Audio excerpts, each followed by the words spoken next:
KWKQ-FM, Graham, Breckenridge, Q94.7. Travis is a sports encyclopedia with a mind like a scientist and an arm like a cannon. Rick is a former mime, Golden Voice broadcasting psycho.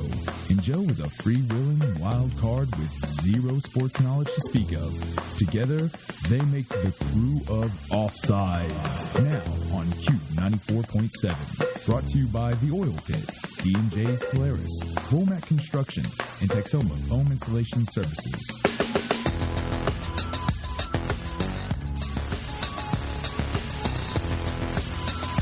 All right, good morning. Good morning, and good morning again to you. Welcome to Offsides for a Saturday.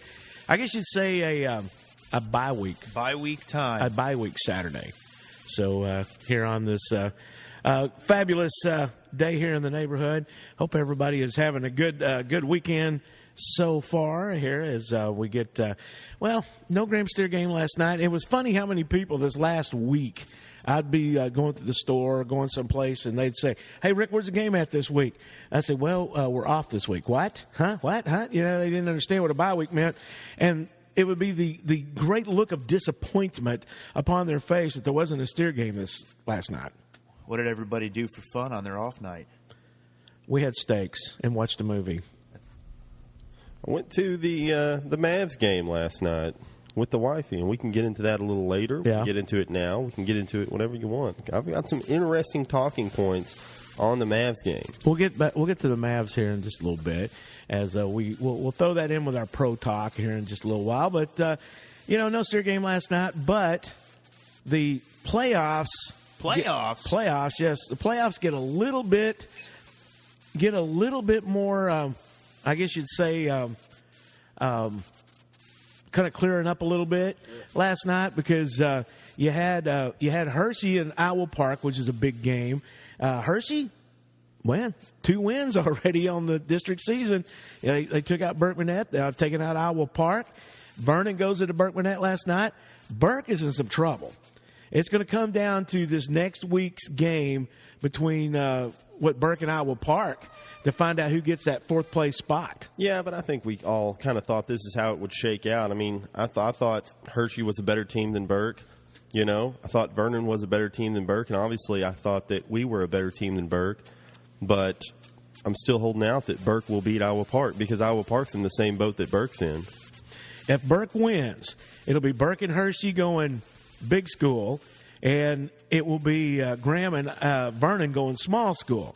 Now, if Iowa Park wins that game, it'll be Graham and Hershey going big school, and it'll be Vernon and Iowa Park going small school in the playoffs. So the whole season for the Graham Steers pretty much boils down to this game coming up Friday night between Burke and Iowa Park. You know, we talked, though, last week about would it be bad to go big school based off of the predictions of what you're going to have to face this year in the big school bracket versus going small school and, staring down the barrel of 2 just powerhouse teams. It is kind of weird to know that your playoff fate lies in the hands of others, which makes the last game of the season against Burke here at home. Is that just kind of a non-factor? Well, I mean, it all depends on what happens next week because Burke could actually get in the playoffs with 1 win. I mean, that's amazing. I mean, this is how – and I mean, I'm going to go ahead and say it, and people can disagree with me or whatever they want to do.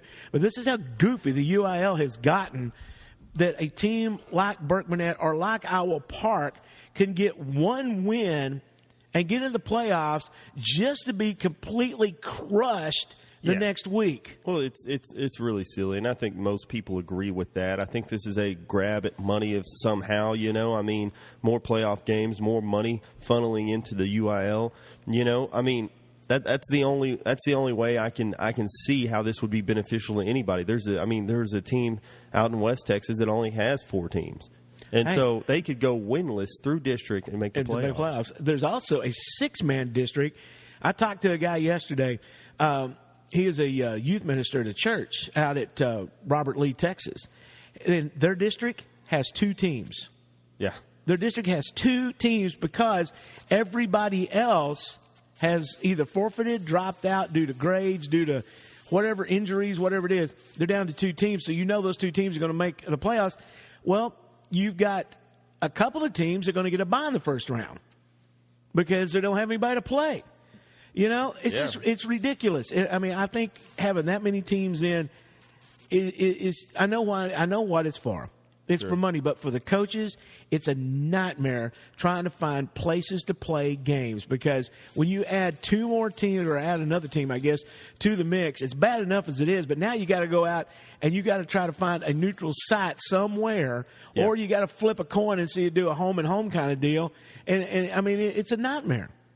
Absolutely a nightmare. And I mean, you know, it's not easy to schedule these games, and with I don't know how many extra teams does that give you? 16 extra teams, right? Because I guess there's 16 districts. Is that correct, or am I just kind of making stuff up? No, in the state. No, I think there's more than that. But okay. Well, I guess the point is that's a lot of extra teams playing extra games, and like you said, it's going to be hard to find stadiums, neutral sites for these games. I mean, you know, you talked about forfeits. We saw a lot of forfeits in the 6-man level last night, just looking at Friday Night Rivals and checking out some of the scores. A lot of 1-0 at the 6-man ranks, which usually is a forfeit. Yeah. I mean, it always is a forfeit because there's no other way to score 1 point by itself. So I guess you could throw a free throw. That doesn't make any sense. I'm just saying that's not a football thing. But yeah, I mean, you got all this stuff going, and you know, we've seen it because we go out and we do all these ball games. There's only just a handful of stadiums that can really host playoff ball games. I mean, because of the size of the deal and things like that. And you know, there's just not a lot of stadiums out there in our area. You know, you look at the Mineral Wells and the Lidos and, you know, Wichita Falls, place like Springtown. that. Springtown, sure. They can host playoff games. I mean, could you have a playoff game here in Graham? I guess you could have a smaller school. School. Maybe. I doubt you could do a 2A game. It'd be tough. You could do 6-man and 1A. You know, I've seen plenty of 6-man games out here. I've seen 1A playoff games out here. Maybe 2A, but still, it really really incapacitates you as far as where you can play and what you can do. I know I saw a few years ago, the year that Vernon won state championship. What was that, 97 or 98, something like that, where Bridgeport and Vernon played a regional quarterfinal match here in Graham. Really? And they filled up the stadium, plus standing room on the track, plus lawn chairs. Yeah. I mean, that's the kind of situation we're up against because when you get into these deeper in the playoffs, it's a little bit easier. But these first couple of rounds are going to be really, really tough. Now, I was looking at some of the playoff projections, and a lot of the websites, the Old Coach and Texas Football and all that kind of stuff, have Graham going small school. What they have going small school and playing Castleberry that first round. Well, have y'all seen Castleberry's record? That's a waste of time. That's a major waste of time. That's worse than Lake Worth last year. That'd be 10 times worse than Lake Worth. That game will be over with so fast, not even funny. Why do you even want to go play that and waste the gas, waste the band, waste everybody going to that game? You don't. And somebody steps on somebody's foot and you've got a sprained ankle, and it's just a nightmare. You know, I mean, imagine, someone spraining an ankle in that game. Imagine a freak accident for our team happening in that game, playing against a team that shouldn't be there, absolutely has no business playing us in the playoffs. Not to be, turn my nose up to lesser teams, but Castleberry is that bad. Like, right. Well, I hear all the time people say, well, it's just getting in the playoffs. Well, I'm going to tell you something. This ain't the St. Louis Cardinals, people. I mean, you can't just win a wild card game and get in there. This is I can guarantee you, I would almost bet my house and everything I have that the Graham Steers will crush Castleberry just because they have no business being there. I put everything on it. And this is our fact checker, Mark Lyle, texting me. 32 districts. So that means 32 extra teams. One extra team per district. That's ridiculous. 32 extra teams in the state. And then you're looking at 16 different venues you got to try to find. That's right. I mean, that's just incredible that, but that's UIL. That's UIL. That's what we end up getting. All right, we're going to take a break here. Come back. We're going to do our state scores, and we got some stuff to talk about. So stick around here on Offsides, right here on your Lake Country Leader. It's factory authorized clearance month at D&J's Polaris. Now's your chance to save up to $1,000 and receive 2.99% financing through September 30th. Save on Polaris Ranger, the absolute best side-by-side utility vehicles in the industry, or the Polaris Sportsman ATV. It's all waiting for you at D&J's Polaris, Southview at Elm and Graham. Now with up to $1,000 savings and financing as low as 2.99. ATVs and side-by-side vehicles can be hazardous to operate. Polaris adult models for ages 16 and over. Always wear a helmet and be sure to take a training course. Polaris ATVs and side-by-side vehicles are not intended for on-road use. Financing with approved credit. Maximize your greatest investment with the best insulation and roofing products available. Texoma Foam Insulation Services offers these benefits of ThermoSeal insulation. Reduce your energy bills. Enjoy cleaner and healthier indoor air. Improve your home's value and enjoy consistent temperatures. To discover more from ThermoSeal Insulation of the Future, call Texoma Foam Insulation Services today at 940-549-3626 or visit their website at texomafoam.com. Now, back to Offside with Travis, Rick, and Joe on Q94.7. All right, welcome back to Offsides here on your Lake Country Leader, Q94.7, as we keep it going there on your Saturday morning. And hope everybody out there is having a good one as talking some high school, college, and pro football this morning. And, well, boys, last night we had a lot of games going on we need to talk about. Abilene Wiley last night taking on Midland Greenwood, who we saw in the playoffs last year. Abilene Wiley 41, Midland Greenwood 9. We know that Wiley is not near as good as they have been in the past. Does this tell you how bad Greenwood is? Yeah, I mean, Greenwood, we saw them in the playoffs put up a good fight. I believe that what did they score? 21 points. I think it was tied 21 all at the half, and then we took over that game. But they lost that big quarterback that they had. Ben He was pretty much their whole team. I mean, he was a pretty amazing talent, and he was also just an incredible punter. If you recall, that was at Sweetwater, I believe. That's right. Is where that game happened. So, I'm not surprised they're down after losing him because I don't really remember them having a whole lot other than him. A team looming on the horizon possibly for the Steers. Argyle last night taking out Frisco Lone Star 53-7. Lone Star is one of those teams that's kind of on the bubble, I guess kind of like a Castleberry type team that could either make or break somebody's playoff year. But last night Argyle taking them out 53-7. Big Spring over Sweetwater last night. Big Spring may end up winning that district. The first time out there, they took out Sweetwater 65-42 as Wiley may not even win the district. Yeah, that may be somebody that we see down the line. I'm not sure how that shakes up, but absolutely, we saw Big Spring for a couple of years in a row in the first round, I believe. Or no, I'm thinking of Snyder. Never mind. Yeah. Forget everything I just said, everyone. Last night at halftime, this score was 21-20, Carthage and Jasper. It ended up being Carthage 41, Jasper 20 in that one. Decatur last night taking out Bridgeport 52-7.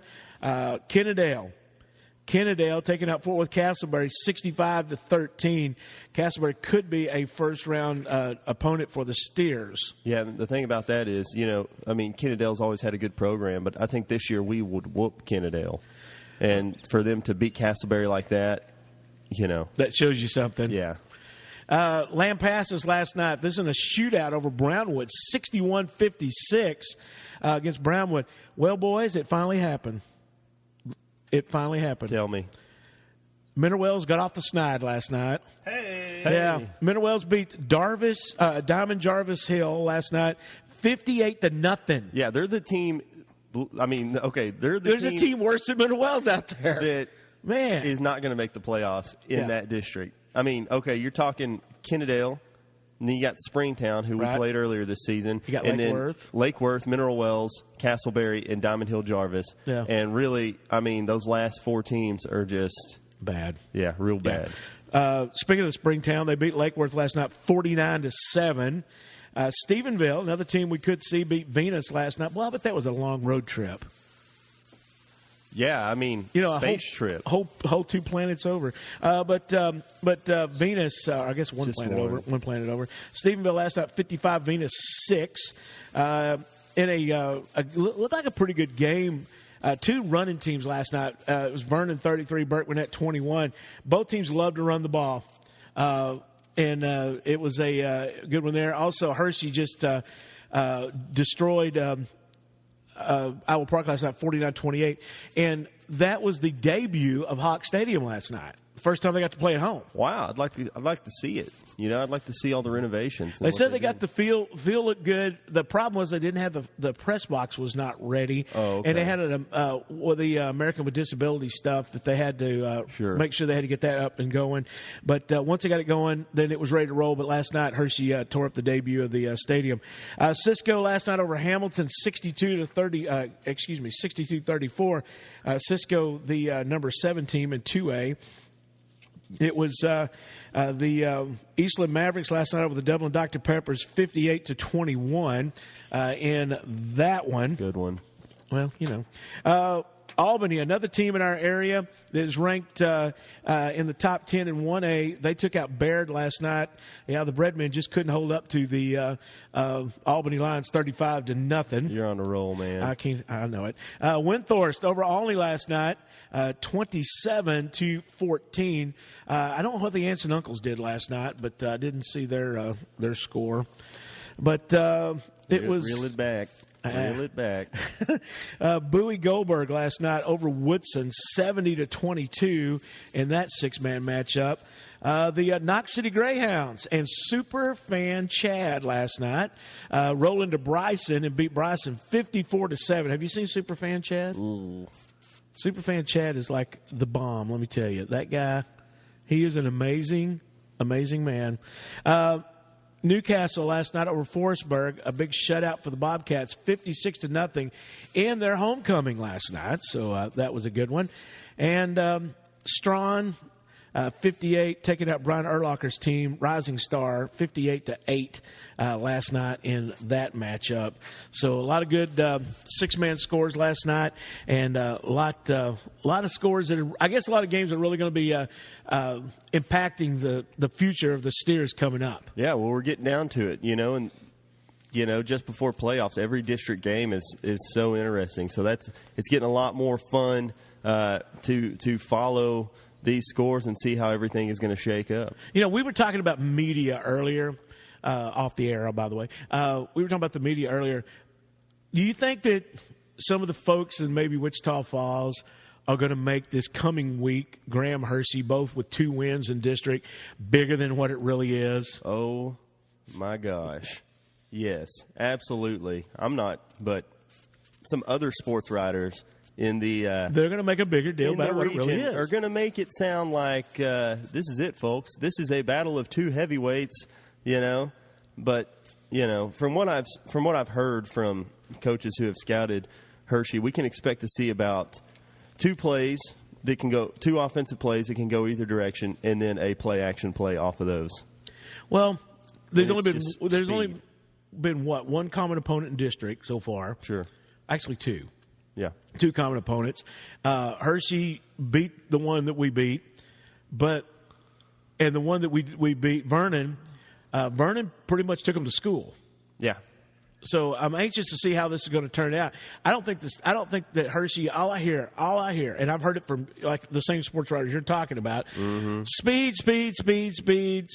I don't care how much your speed is. No. When you start getting popped upside the head like the Steers can do it, that speed don't mean nothing. And that's one of Graham's strength is collective speed as a team. We don't have, especially defensively, that guy that's running the 4-3, the 4-4, maybe you don't have that. But as far as a team, they swarm to the ball quicker than most teams in the state, and that's really one of their strengths. So, I think we've got plenty of speed to handle the old Huskies. Yeah, and this goes out to a lot of the guys that are going to be talking this week, the Monday morning quarterbacks at the restaurants and the guys that get on the websites and all this kind of stuff. And I will tell you this right now, and I will be the first one to say it. Do not believe the hype that you're going to hear all week long. No. No, because it's just, I mean, that's all it is. It's just, people trying to hype the game to make it sound more interesting than it is. And that's, good or bad, that's the way sports journalism is right now. And it's just not really the truth, though. Well, Hershey come off a game last night beating Iowa Park by 20 points, okay? That's 3 touchdowns. That's pretty good. The Steers get a bye week to get ready for the Hershey Huskies, get healthier getting ready for the Hershey Huskies, hungry. I mean, I don't see how in the world, and I mean, maybe just because I'm a homer on this one, I don't see how in the world this game is not going to be another blowout. Because it is, Rick. I mean, Brownwood beat somebody like 60-7 this week, right? His Lampasas beat them 61-56. Never mind. But okay, Brownwood, you know what I mean? Brownwood scored 56 on a team, right? I mean, there's your point right there. Is that there's not a ton of parity in the 3A ranks. I mean, there are teams that are good and there are teams that are bad. Look at the schedule. Look who Hershey's played and beaten, and then look at who they've struggled against. Right. So what we're saying is don't believe the hype that you're going to hear all week long. All right, we're going to hear from a couple of sponsors. Come back. And Joe brought up an interesting topic yesterday. We're going to talk we got a few minutes to talk about that one. Then we're going to talk about college football. So stick around here on Offsides. It's times like, now that we need to hold on to our vehicles as long as we can. And the Oil Pit has been helping you keep your car or truck for years. Literally. The Hughes family has been working hard to keep your family on the road and safe with oil changes, transmission fluids, and fluid level and tire pressure checks. And that family tradition Tom Hughes started years ago. Stop by the Oil Pit on 4th and Graham or call 940-549-5136. At Jake Womack Construction, Cornerstone Pools, the goal is to not only help you design and build your dream home, but to make the process easy and enjoyable for you.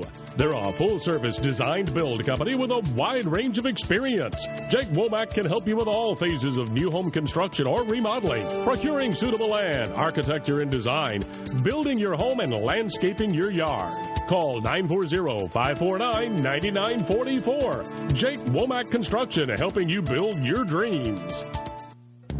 You're listening to Offsides with Rick, Joe, and Travis on Q94.7. All right, welcome back to Offsides here in the Lincoln Leader, Q94.7. As we got a few moments before we get to college football talk. Going to do some bold predictions and games of the day, that kind of stuff. But yesterday I was talking to Joe at his office at the Bryan Insurance Agency. That's why they call him the Bryan Insurance guy. And he brought up a topic that, I think for me, it's been kind of fun. I don't know how yours was, and I don't know if Travis even goes to any of his, but class reunions. High school reunion talk here for just a few minutes, kind of circled around homecoming we had a couple weeks ago and, just high school football and just high school in general. So we all three are kind of spaced apart with different decades with high school graduation. I haven't had a reunion yet to go to or not go to. So had they had a 5-year one for you? No, we didn't do that. Well, then you can just sit down and be quiet then. He's just a young buck. So my question, though, is, not taking a shot at your age here by any means, right? Yeah, you are. No, I'm not. I think you are. Okay. But I think you're sticking it to me. I'm curious to see just how important the high school reunion is to you versus to me versus to Travis, and how much I know for me, going back to a high school reunion, so I'm coming up on, next year will be 20 years, and I'll be honest, I'm not really sure if I'm going to go back. Okay, I'm coming to you from your future, okay? Okay. I have experienced the 10, the 20, and the 30, okay? How was that 40? I haven't got to the 41 yet. Yes, you did. No, we didn't. We just did the 31 2 years ago. But I'm telling you, didn't go to the 10 when I was in college. Okay. Too cool for school. No, I was just in college and I couldn't make it. I was in remember? What are you, a doctor? Yeah. Why were you still in college for your 10 years? Because, okay, if you let me explain, Lucy. Sure, Dr. Edwards. The deal is that the first time I went to college, I didn't actually go to college. I just kind of showed up. Then the second time I went to college, it was later on in life when I was a little bit more mature to handle it. And so I was at the 10-year mark of our graduation, which would be 1991. I was still in college, okay? Well, I didn't go to that one. The 20-year one we went to, it was a blast. Had a good time getting to see everybody, all that stuff. No Facebook yet. Okay, wasn't any Facebook, any of that kind of stuff going on. That's kind of where I'm going. Right. And then the 31, Facebook all over the place. We see each other. We talk to each other, all this kind of stuff. And the cool thing I liked about it was the anticipation after talking to people on Facebook and stuff like this. Are you coming? Blah, blah, blah. Remember all the stories, all this stuff. When we got there, the ice was already broke. You didn't have all that awkward standing around who's who and who's what, all that kind of stuff, because we all saw their pictures. We knew about their families. We could get all that stuff out of the way and actually have a good time. The 20-year reunion, you'll regret not going. It was a lot of fun. We had a great time there. The 30 was even better. So I'm thinking the older you get, the 20, the 30s, and all that kind of stuff, you need to go to them. I'm just not sure from a Facebook. Early started off with MySpace. That's kind of where things started, and then of course MySpace went away, and now it's Facebook. But just not sure how much of a, I look at reunions as a, hey, let's catch up, let's see what's going on, what's been happening. And that just kind of goes away with Facebook, because you're able to see that from a distance, what's going on in people's lives. I always find it interesting when, so again, I'm coming up on 20 years now next year, and I've seen people from high school that have now have come back together as friends and stuff, and started families and things. Of course, Tanya and I graduated the same year in high school, went to the same high school, dated in high school, dated in college, and got married right after college. So we've kind of... Was she on drugs or something? She must be. She'd have to be, right? Something was up there. Boy. To be around you that long, man. I know. So I'm just... I'd marry you. What? What? Travis. This isn't Connecticut. Yeah. Get out of New Hampshire, Jack. So I'm just curious. I look at it. I didn't go to the 10-year, and with the 20-year coming up next year, I'm just not sure. I would go. We had, I think, in our graduating class, I want to say we had 350 to 375 people in our graduating class. I'm just not sure of if I'd want to have conversations with people. I mean, I knew a lot of people in high school. Just not really sure that I'm too interested in going back and seeing, kind of what's going on. I mean, the people that I've wanted to stay in contact with, I'm in contact with. Well, it's... Travis is drawing obscene pictures over here. Oh, gosh. Travis, let's talk to you a little bit. But I'm telling you, you'll want to go. I mean, it really was a lot of fun.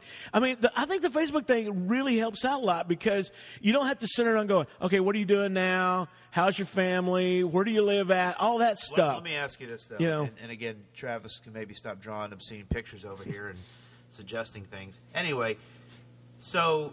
Is the 20-year high school reunion nothing more than you going into an auditorium or a big venue, dragging your scoreboard, and when you get in there and you're talking to somebody, you're able to turn around and point to your scoreboard? Is it just a scoreboard? No. At the 20-year reunion, everybody's over all that stuff. The 10-year reunion is when you drag the scoreboard in. At 20 years, you are what you are. You're pretty much at where you're going to be for a while, and it's not a big deal. Nobody cares. It's not a big deal. I don't really have anything to say about that. Okay, thank you. Well, okay. Here's the thing: is if you, for instance, you were saying the 10-year reunion. People, that's where they drag in. That's where they drag accomplishments, and they say, "I've done this and this, and I'm, making this amount of money, this kind of salary, and stuff." But what if you don't care? Most people don't. That's the thing, is what if you don't care? And then it's totally obsolete. Like, most of my friends, I see a lot of my friends from high school all the time. All the time. I do the same thing. I mean, in Graham, a lot of people stick around. Right. A lot of successful people, a lot of non-successful people stick around. So you see all walks of life from your high school class. And so... I can't imagine the 10-year reunion being much different than just like a holiday where everyone's in town and we all kind of see each other. Well, there's still a lot of people that are not around. I mean, it's different for Joe, I guess, because like in Graham, I had like 150 people in my graduating class, and probably 100 of them still live here in Graham, and we see each other all the time and stuff like that. There are a few that we never do see. But the thing was, the 10-year, I didn't go to it, but I'm thinking, that's where you really want to drag your scoreboard. 20, and even the 30-year reunion, your kids were all playing soccer and Little League together, and 30-year, some of them have already graduated, played high school football together, that kind of stuff. You really don't want to go back there because you've already lived that once. You just, it's just talking about what's happening. I guess, I'm not sure. Maybe things change in the next year. I think we'd probably set to have it, June of next year. I'd go. I would go. 7 months down the road. It's one of those deals that only happens every 10 years, and if you don't go, you're going to wish that you did. I guess. Yeah, I guess. Yeah, I guess, you should go because even if it's the worst night of your life, then it's just one night out of a decade. Right. And the wild thing about it is, it's not like you're going to a high school or junior high dance or a high school party or something like that. Yeah, high school and junior high dances could be excruciatingly awkward, embarrassing, or whatever. Or it could be, like Graham said, the greatest night of your life. But, I got my dance partner. I don't have to worry about that. So you don't have to worry about that. You already got the mom for her and the date and the whole shebang. So you don't have to worry about that. Mums? Yes. But my arch nemesis is mums. Mums. That's another subject for another day. All right, we're going to hear from three from our sponsors, and then we're going to come back. We got some college football, so stick around here on Offsides. Bring the excitement of the game right into your home with Razor Sharp Photography. Brian Ray at Razor Sharp Photography covers all of Grand sports, including high school and junior high football, volleyball, tennis, basketball, baseball, Little League, and every other special event. Log on bray.smugmug.com for all that Razor Sharp Photography has to offer. That's bray.smugmug.com. Remember, if it's not Razor Sharp, it's not Grand Sports. Razor Sharp Photography. Maximize your greatest investment with the best insulation and roofing products available. Texoma Foam Insulation Services offers these benefits of ThermoSeal insulation. Reduce your energy bills. Enjoy cleaner and healthier indoor air. Improve your home's value and enjoy consistent temperatures. To discover more from ThermoSeal Insulation of the Future, call Texoma Foam Insulation Services today at 940-549-3626 or visit their website at texomafoam.com. It's times like, now that we need to hold on to our vehicles as long as we can. And the Oil Pit has been helping you keep your car or truck for years. Literally. The Hughes family has been working hard to keep your family on the road and safe with oil changes, transmission fluids, and fluid level and tire pressure checks. And that family tradition Tom Hughes started years ago. Stop by the Oil Pit on 4th and Graham or call 940-549-5136. It's Offsides with Joe, Travis, and Rick on Q94.7. All right, you're listening to Offsides here on your Lincoln to Leader. Q94.7 on a big-time Saturday. And I guess every Saturday it goes by, it gets bigger and bigger when it comes to college football. And we got a pretty big game today. We're going to find out a little bit more about Texas Tech today as they will be taking on the Sooners today. That'll be a pretty big game here in the Big 12. Also, you got the Longhorns and the Horny Frogs getting together. Yeah, it looks like it's shaping up. We've got some duds, we've got some kind of but we've also got some really, really good games. Of course, 2:30 we've got number 10 Texas Tech undefeated going into Norman, storming Norman. Oklahoma's got that one loss against Texas this year, ranked number 15. So kind of get to see what Texas Tech's all about. Not to say that a measuring stick is Oklahoma this year, because again, not sure what Oklahoma's got. Was that just a fluke game against Texas, or are they really better than they are? So that'll be a good game today. I always like having Big 12 games at night on ABC. I'm not sure that's just me or not, but this one's at 2:30, so that'll be a good game. I'm not really sure. Oklahoma State, Iowa State, I really thought I was going to expect more out of Iowa State this year. Hey, they've been playing pretty good. They've been playing tough. I guess I'm just waiting for them to turn that corner and see. They've been playing good. I didn't say they were good. I said they were playing good. Rick, they're 1-5. Yeah, but they've been losing a lot of really close games, though. The Cowboys lose a lot of close games. Then go ahead. Thank you for making my point. Okay. I think Oklahoma State, Van Gundy's got his team going up there. They're 5-1. Because he's a man. He's over 40. He's over 40. He's a man. That's the one thing. I can't wait till I turn 40. I'll actually be a man when I turn 40. I don't know. I wouldn't go there right yet. Okay. Couple of sleepers, couple of just non-interesting games, even though they're ranked number 23. University of Central Florida is playing host to Connecticut. Okay, whatever. UConn's 0-6. You got Duke at Virginia Tech, which may be a good basketball game, but from a football perspective, I'm not sure. Nebraska at Minnesota. Again, okay. Louisville at South Florida is your early game. I guess another big game, and again, I don't know. I'm looking at the times that these games are starting. I'm not really sure. Those are Pacific time, remember, or Eastern time. Right. I'm not really sure. Not really sure why this game isn't pushed to later, but you've got the Vols of Tennessee going into Alabama, ranked number 1. I think that should be a little bit later game. NC State, 2:30 Eastern time, going into Florida State. I'm telling you, we're going to talk bowl predictions here in a few minutes. One thing I'd like to see, just from a style of play that they've got, is I'd love to see Oregon, Florida State. That could happen. It could. It could happen in a bowl somewhere. We'll see. I don't know, but I like what Florida State's doing. I think it's interesting how they leapfrog Oregon in the BCS rankings.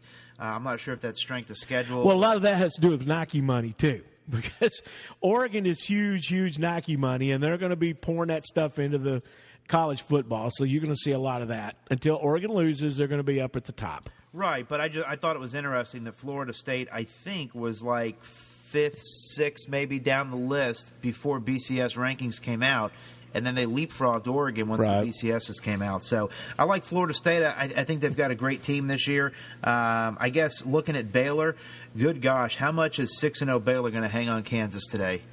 Way too many. I mean, but Kansas looked pretty good last week against Oklahoma. I mean, they played with them for a little while. I mean, toward the end of the game, Oklahoma took over, but Kansas wasn't completely awful. What's the spread on that game, like 93 points? Something like that. Is that a kickback to Alito? No.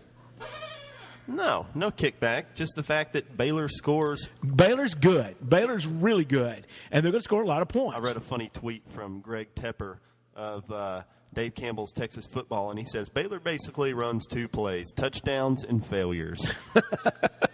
Home runs or strikeouts. Not a bad thing to run there. I guess maybe the game of the day, if you had, I don't know, looking at the game, if you had to peg a game of the day, South Carolina at Missouri, that's a 6 o'clocker, 5 o'clocker our time. You got the old ball coach going into Missouri. 7-0 Missouri, ranked number 5. Travis is pointing at UCLA and Oregon. That's going to be a pretty decent game. I hate the Pac-12. Well, I know, but it's going to be a good game, though. It'll be a good game. I think Oregon will just blow them out of the water. I think Oregon will beat them, but I don't know if it'll blow them out of the water. I agree with you, Joe. I think UCLA will move very, very much further down in the standings after that one. So did UCLA take over USC's? We're going to give a nod to a Hollywood team? No. Oh, no. Okay. That's all the USC. USC is still who they are. I guess I'm looking at the games here. I guess the big game, Brent, game of the day is probably going to be Penn State at Ohio State, maybe. But Ohio State will just destroy them. They'll destroy them. Yeah, that won't really be a game. Your late game tonight for those that stay up late is you've got number 6 Stanford going up to Oregon State, 2 6-1 teams. Again, Pac-12. Okay. I guess that'll be your late game. Stanford will win. You're really out on those West Coast guys, aren't you? Not a fan of the West Coast. I mean, I like what Oregon does. I guess I'm jaded against the Pac-12, basically just because of USC. So I just kind of distance from the whole Western region. Well, we got bowl prediction, boys. This was put up by Yahoo Sports.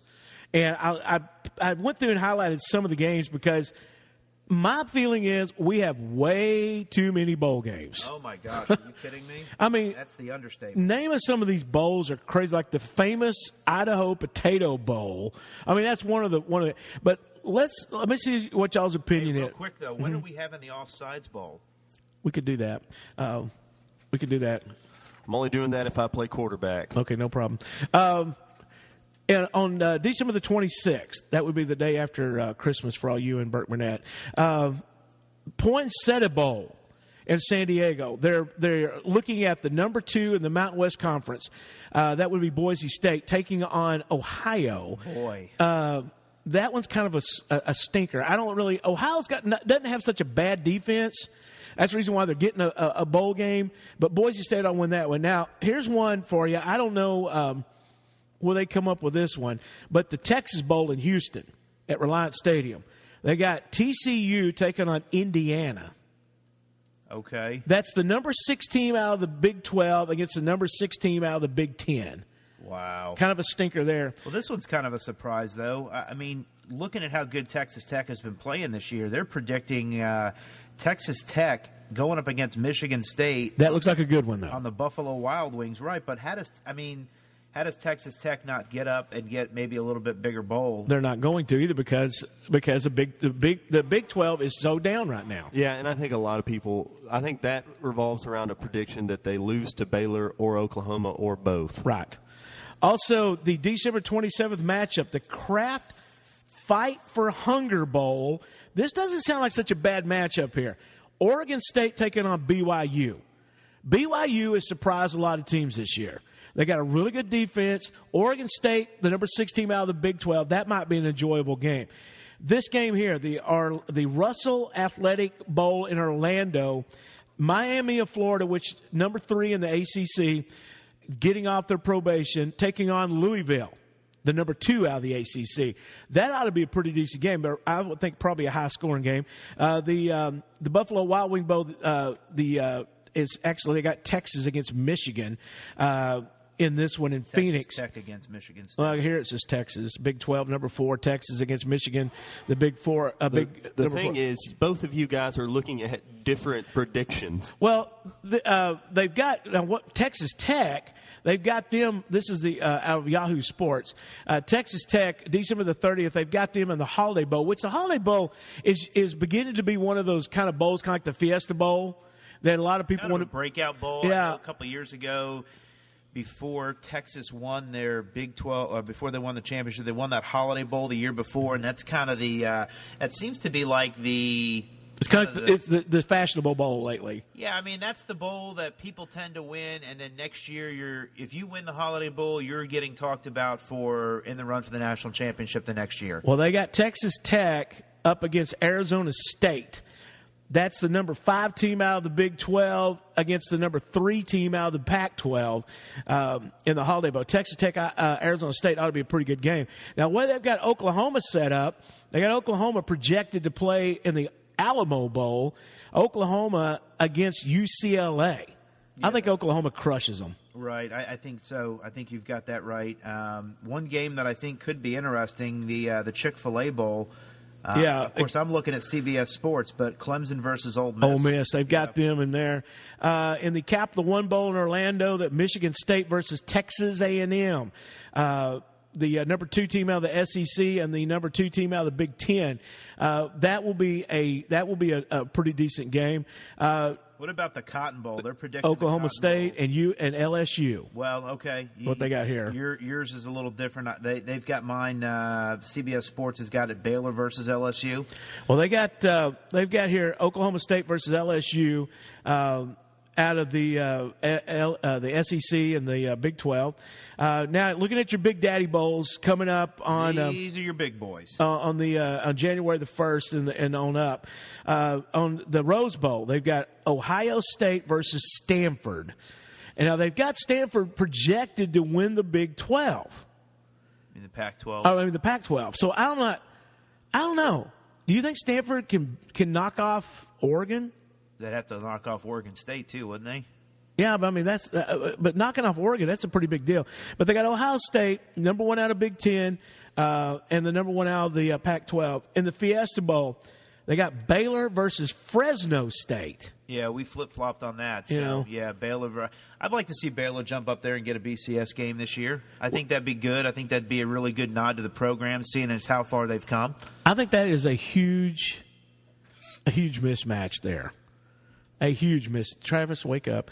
But they got Baylor winning the Big 12. It's not. I mean, it's certainly possible. I can certainly see that. The Sugar Bowl looks like a snoozer. Missouri versus Central Florida. Yeah, that is a snoozer.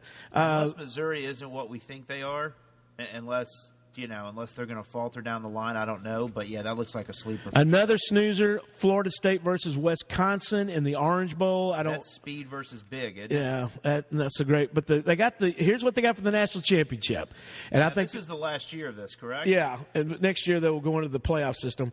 What they got for the national championship this year is Alabama versus Oregon. I would love to see that game. Boy, you talk about two styles. And that one's going to be in Pasadena.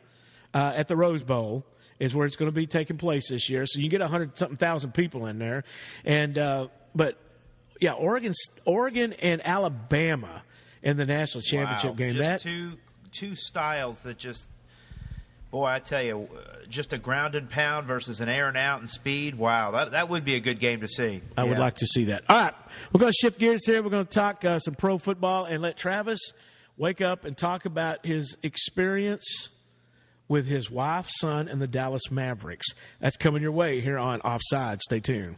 If creating the perfect outdoor retreat is in your future, then Cornerstone Pools is where you will find design ideas that become reality for your custom gunite pool and spa and outdoor kitchen and living areas, helping you create family fun and memories that last a lifetime.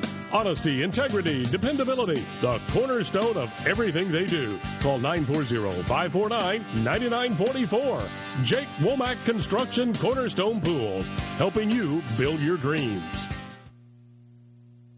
It's factory authorized clearance month at D&J's Polaris. Now's your chance to save up to $1,000 and receive 2.99% financing through September 30th. Save on Polaris Ranger, the absolute best side-by-side utility vehicles in the industry, or the Polaris Sportsman ATV. It's all waiting for you at D&J's Polaris, Southview at Elm and Graham. Now with up to $1,000 savings and financing as low as 2.99. ATVs and side-by-side vehicles can be hazardous to operate. Polaris adult models for ages 16 and over. Always wear a helmet and be sure to take a training course. Polaris ATVs and side-by-side vehicles are not intended for on-road use. Financing with approved credit. Now, back to Offside with Travis, Rick, and Joe on Q94.7. All right, get back to Offsides here. Time to talk a little pro. We got Travis. Pro football. Travis goes last night as our Friday nights were all different last night. Joe goes and watches Meatballs, and Travis goes and watches the Mavericks. We had a very enjoyable evening at the Graham Drive-In. Collided with a chance of Meatballs. It worked out really, really well. I'm glad that you and your family had a good time. That was. I thought y'all just went to Subway and said, "Hey, can you open that tray right there and just watch the Meatballs?" Maybe Joe went by himself last night. Did you go by yourself to the drive-in last night? That's pretty cool. A grown man going by himself to see a kid move. That's pretty sharp. Don't attack a man when he doesn't have a microphone. That's called creepy. But we all had good Friday nights last night. And Travis spent his at the Maverick game. That's right. Yesterday morning, as I was kind of putting the paper together, Sunday's paper together, I thought, well, let's me and the wife and maybe Maddox, maybe we make it. By the way, Maddox is really good at ball games. He is. He is. I was amazed the last time. Okay, go ahead. Well, we'll get into that. But so I'm thinking, so I'm listening to my radio, and they're talking about the Mavs' final preseason game against the Pacers. I'm like, hey, the Pacers are a good team. They got some stars, and of course, anytime you can go watch Dirk play is a lot of fun. So I'm thinking, well, let's just see what the price of these things is, and I find $4 tickets, and I think, what better? I mean, you can't get into the National Theater for $4, and so I'm thinking, what better way to spend my my bye week than going and checking out a Mavs game, their final preseason game of the season, right? Right. Thanks, Rick. Thanks for that self-assurance. Well, of course, they were nosebleeds, and you get up there in the nosebleeds, and it's kind of like sit where you want, because we had like 5 people sitting in our seats. And so we just really went up to the back row. As high up as you can go. There's a wall behind our backs. There's no seats behind our backs. I've done those seats before when we went and saw the Dallas Stars. I'm telling you, because what I wanted to watch was the X's and O's of the game, and like the movement and the different sets and what people were doing. And those seats are perfect for that. I mean, okay, you're not up close where you can see, the specific movements of you don't feel how tall Dirk is. He basically looks as tall as he does on TV as far as just compared to the other players on the court. But you do get to see how these guys move a lot better, and you're basically looking at the top of their heads, which really wasn't that bad. A lot of things. One thing up there is the seats are tiny, though. I couldn't get used to that. I mean, they're close together too. I'm fat, but I was getting stuck in those things.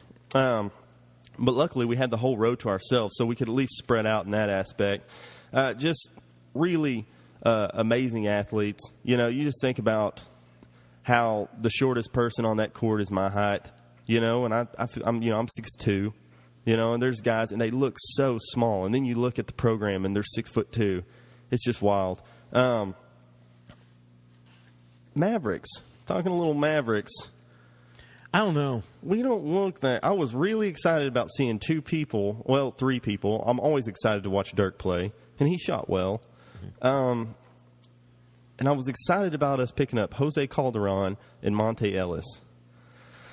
Well, I'm not as excited about those two guys. Well, I'll tell you what, Monte Ellis, you can look really good on a really bad team.